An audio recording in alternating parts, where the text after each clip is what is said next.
Inteligencia artificial. Está por todas partes, ¿no? Todos los días escuchamos algo nuevo. A veces suena a una promesa increíble, otras casi a una amenaza. Bueno, hoy vamos a hacer algo clave. Vamos a separar la señal del ruido. Vamos a entender qué es realmente, cómo funciona y, lo más importante, cuáles son sus verdaderos límites y, claro, sus peligros. ¿Qué es realmente la IA? Parece una pregunta súper simple, ¿verdad? Pero la respuesta, la respuesta lo cambia todo. Define cómo nos relacionamos con ella. ¿La vemos como un colega, un rival o simplemente una herramienta?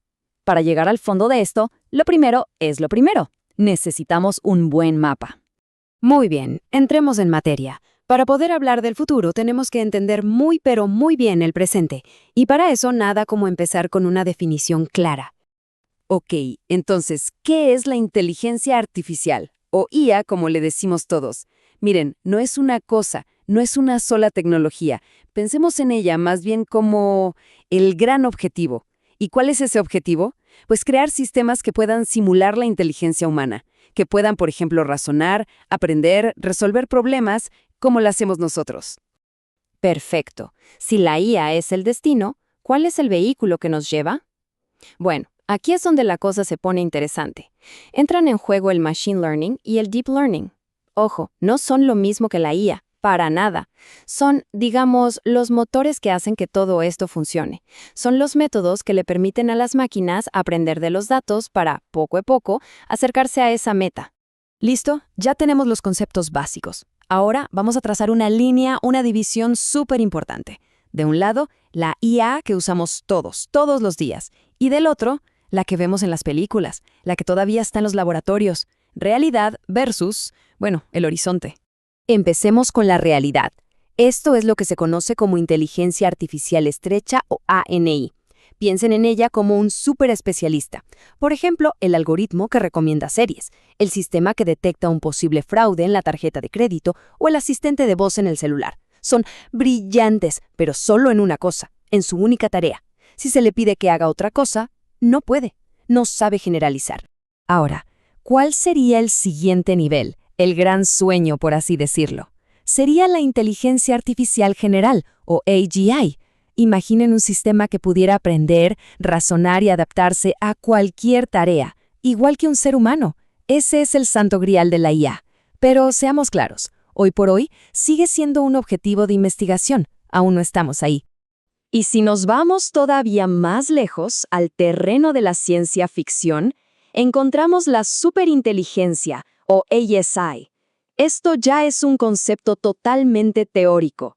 Hablamos de una IA que no solo nos igualaría, sino que superaría la inteligencia humana, en todo, en creatividad, en ciencia, en todo. Pero de nuevo, por ahora, esto es pura especulación, materia de estudios de futuro. Ok, acabamos de ver 3 tipos de IA, la estrecha, la general y la super. Ahora viene la pregunta del millón. De toda la inteligencia artificial que existe y que mueve el mundo hoy, ¿qué porcentaje representa cada tipo? El 100%. Así como lo oyen, el 100% de la IA que usamos hoy es inteligencia estrecha. Cada app, cada recomendación, cada diagnóstico médico asistido por IA, todo es ANI. Esto es fundamental porque nos dice que el impacto es gigantesco, sí, pero siempre dentro de tareas muy específicas. Para entender de verdad por qué la IA es tan potente, pero también por qué a veces falla de formas tan extrañas, tenemos que levantar el capó y ver cómo funciona por dentro. Porque, y esto es clave, no opera como el software de toda la vida. Es un cambio de paradigma total. Piénsenlo así. El software de siempre es determinista. Es como una receta de cocina súper estricta. Si pasa A, entonces haces B. Punto, no hay otra opción.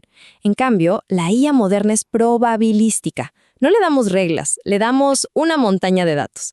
Y lo que hace es analizar patrones en esos datos para adivinar, para predecir cuál es la respuesta más probable. No busca certezas, busca probabilidades. Y justo eso nos lleva a esta idea clave. A la IA moderna no le pedimos que nos dé la verdad absoluta, la certeza lógica. Lo que le pedimos es la mejor predicción posible con la información que tiene. Su juego no es la verdad, es la optimización. Bien, ahora que entendemos esto, que la IA es estrecha y probabilística, estamos listos. Tenemos las herramientas para empezar a desmontar algunos de los mitos más grandes que hay por ahí. Esta es la pregunta que está en todas partes, ¿no? Sobre todo después de esas historias de ingenieros que dicen que sus sistemas cobraron vida. Pero, ¿es real? La respuesta corta y directa es no. Lo que pasa es que estos modelos son maestros del disfraz. Son pero tan buenos reconociendo y replicando cómo hablamos los humanos que pueden simular perfectamente una conversación consciente. Pero es eso, una simulación, una ilusión lingüística increíblemente sofisticada, pero no hay nadie ahí adentro. Ok, vamos con el segundo gran mito. O mejor dicho, el gran miedo. ¿La IA nos va a quitar el trabajo a todos? La historia de la tecnología nos cuenta otra cosa. Miren, la narrativa no es de eliminación, es de transformación. Lo que hace la IA es optimizar tareas, sobre todo las que son repetitivas, las predecibles.